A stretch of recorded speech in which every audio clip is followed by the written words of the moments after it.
1968 and 1972, America launched 9 human missions to the moon, 6 of which successfully touched down, allowing 12 men to walk on the lunar surface. NASA's next chapter of lunar exploration, called Artemis, has the task of not just going to the moon to create a long-term human presence on and around it, but also to prepare for ever more complex human missions to Mars.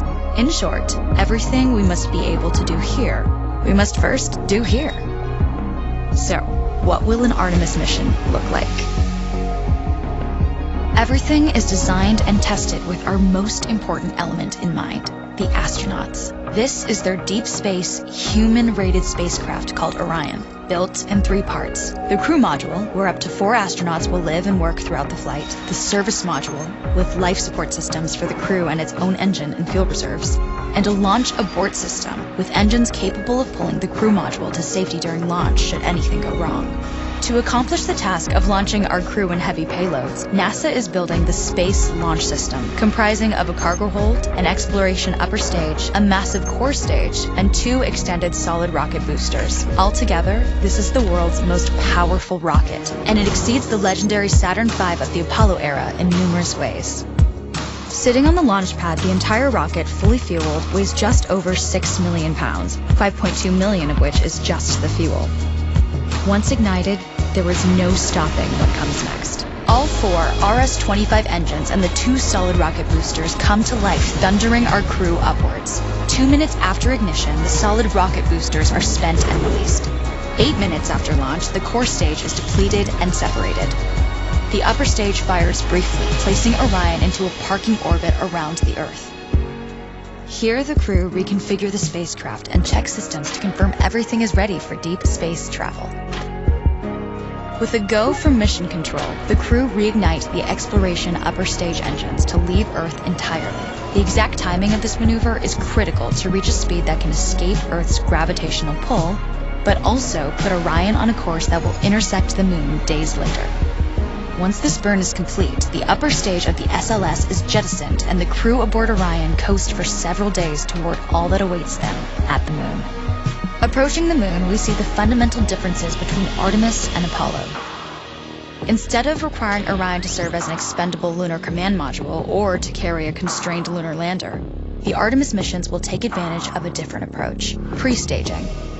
Everything needed for lunar missions will be positioned in advance by commercial and international partners.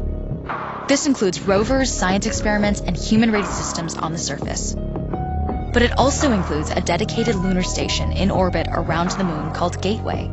Here at this station, we can pre-stage a robust lunar lander and establish a strong communications relay.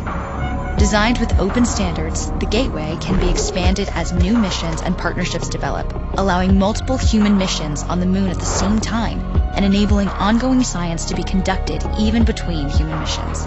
The Gateway is also capable of adjusting its orbit to allow access to every part of the moon, something the Apollo missions could not do.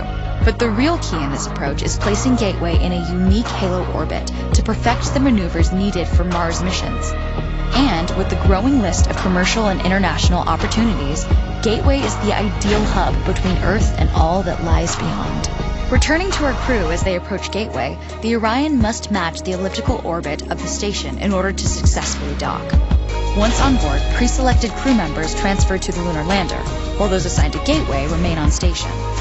The lunar lander system itself is built for 3 unique steps: descending from the halo orbit of Gateway down to a low lunar orbit, descending from low lunar orbit to the surface, and once the lunar mission is complete, launching from the surface of the moon and ascending all the way back to the orbiting Gateway.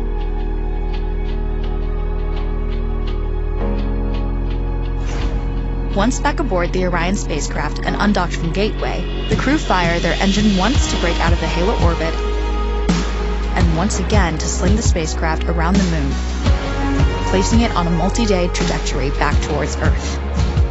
As they near the end of this journey, the service module is released, and the crew module is oriented heat shield first. Entering Earth's atmosphere at 25,000 miles per hour, the friction of air slows Orion considerably, while also subjecting it to temperatures of 5,000 degrees. With the Orion now at just 300 miles per hour, a series of parachutes uniquely tested and produced for this moment deploy, decelerating the craft to just 20 miles per hour for splashdown. With each successful mission, Artemis ushers in the next wave of men and women to explore our moon and prove that together we are ready to go beyond.